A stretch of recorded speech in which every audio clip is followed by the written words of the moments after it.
Europeans are going to regret visiting America for the World Cup, and it's America's fault. Now, I'm very excited for this video. I'm very interested, guys, to see what she has to say here. This is a title that I'm not really familiar with, but I'm very excited to dive into it. If you guys are excited, make sure to like and subscribe. Also, make sure to come check me out on Twitch. Twitch, guys, we get to hang out, react to American videos together. So no time to waste. Let's dive straight into this video. I've been seeing people online saying that Europeans are going to hate America after the World Cup. That is a strong word, guys, hate. Why would Europeans hate Americans? So let's see what she has to say. I completely agree. Not because America is dangerous, not because it's loud, not because everyone drives giant trucks. No. Okay. They're going to hate America because after spending a few weeks here, they're going to have to go back to Europe. And that is the painful part because I know exactly. Oh my goodness. I was going, whoa, this is probably the first reaction that I've seen. And someone's saying that a certain people, e.g. the Europeans, are going to hate Americans. No, they're going to hate America and Americans because they have to go back to their own country. That's what she's saying here. That's what she's saying. Okay. Oh, I can take a breath now. I can take a breath. What that feels like. As someone who moved here from Eastern Europe, you don't realize how many small things in America are actually life-changing until you live them. And then you go back to Europe and think, wait, why is everything harder again? Before we get into all those things. Guys, if she is saying that about Europe, which is so much bigger than New Zealand, when I come to America, could you imagine the way that I'm going to feel coming back to New Zealand? Could you imagine? If that's what a European feels like, If you love America, travel, funny cultural differences, and seeing this country through the eyes of a Slavic mom, make sure to subscribe because that's exactly what we do here. Now, let's talk about all the reasons Europeans are going to hate America after the World Cup 2026. Okay. This is one of the biggest culture shocks. In Europe, you order a drink, and that's your drink. You finish it slowly. You respect it. In America, a drink is basically unlimited. You get a soda. It's actually really funny how she said that. You respect your drink. You take a little sip at a time. A little sip, because once it runs out, you're going to have to pay for another one. Not in America, guys. Not in America. And then someone asks, would you like a refill? And it's free. Excuse me? Free? Love it. Then comes the ice. Everything has ice. Water, soda, juice, tea, even when you don't ask for it. At first, I was confused. Then I became addicted. Now, if I get a drink without the ice, I feel like something is missing. Combine that with air conditioning everywhere, and America basically becomes freezing inside, freezing drinks, and somehow still 95 outside.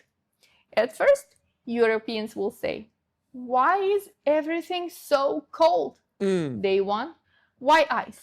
Day 5, less ice. Day 10, extra ice please. Day 14, not cold enough. So a few days later, they are asking for extra ice and carrying a sweater in July smiling. And when they go back to Europe, no ice, no refills, limited AC. That's when they'll feel it.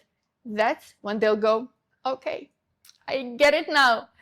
Asking for water in America is hilarious. Can I have some water, please? Absolutely. 5 seconds later, you receive a giant ice water for free. And they keep refilling it. No hesitation, no charge, no problem. In Europe, you often get bottled water or smaller portions. In America, water is just there. And after the World Cup, they are going to go back to Europe and order water. and suddenly remember, oh, right, this part is different. Can we appreciate American parking lots?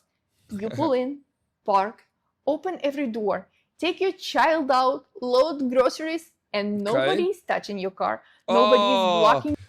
Seriously, don't even get me started with this. Don't even get me started with this. It's terrible here in New Zealand. It's absolutely terrible. I go to the closest, biggest city closest to me. It's about 20 minutes. We go do our grocery shopping there. I park the car. The parking spots are flipping tiny as. Everyone's hitting my car. We're about to hit their car. So I've learned I just park far away now. I just park where no one's going to hit my car. So, it just sounds amazing. It sounds amazing. At least you guys have decent size parking slots. I swear here in New Zealand, they're trying to fit so many people in. Don't even get me started, guys. Nobody's squeezing next to you. In Europe, parking feels like a strategy game. In America, it feels like space actually exists. And after a few weeks here, they are going to go back to Europe and suddenly remember how stressful parking can be. Now, cars. Americans don't buy cars. They buy comfort. Living rooms on wheels. At first I thought, love it. Why does everyone need such... I've never heard that saying, living rooms on wheels. That's actually pretty cool. Big SUVs. Then I drove one. And then I own one. Because now I understand. Wide roads, big parking spaces, families, groceries, everything fits. In Europe, cars feel smaller, tighter, more compact. In America, everything feels like it finally has room. Gotcha. And then they go back to Europe and think, why does my car feel like a toy again? In America, if you can do it without leaving your car, you stay in it.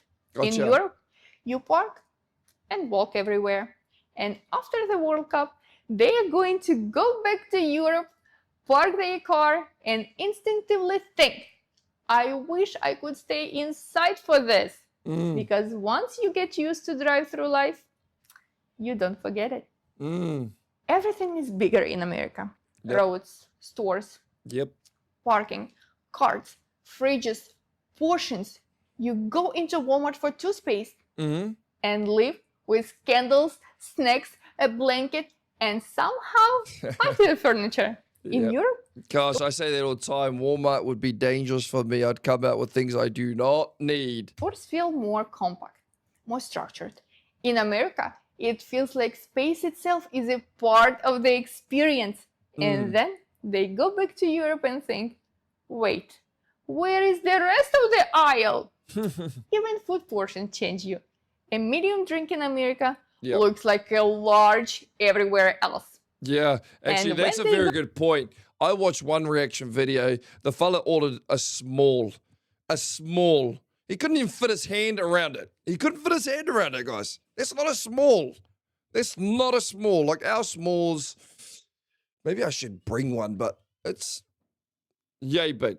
Probably not even that. We're looking like this big. That's a small here in New Zealand. Your guy's small is like... He couldn't put his hand around it. I even said in the video, I go, the dude can't put his hand around it. Go back. They notice it immediately. Let's talk customer service. In Europe, where is the item? Over there. In America, I'll walk you there. And they actually walk with you.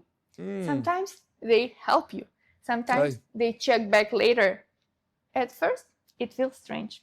Then it feels normal.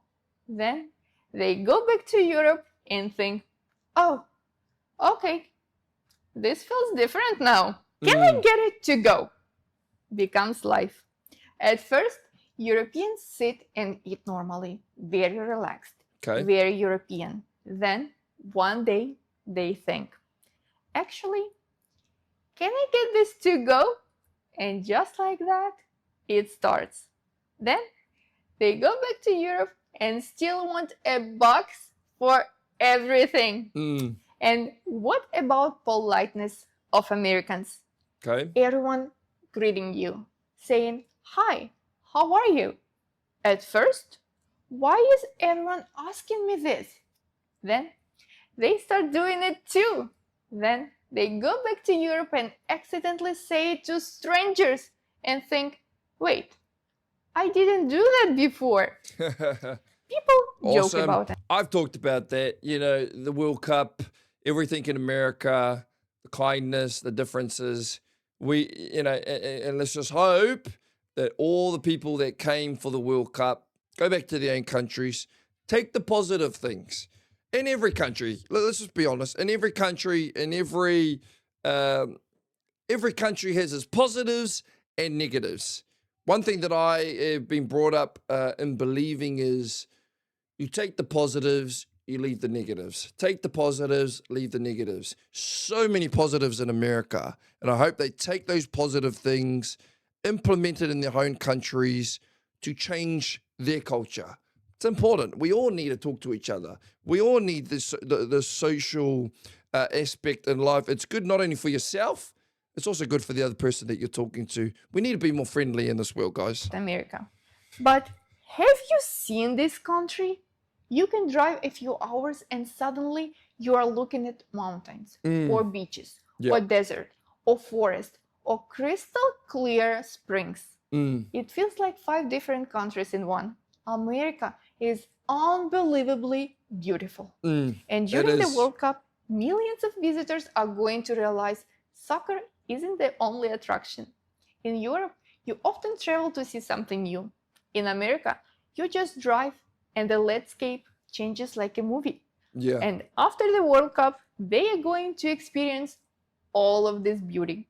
Gotcha. And then go back to Europe and think, why did I only see one type of scenery today?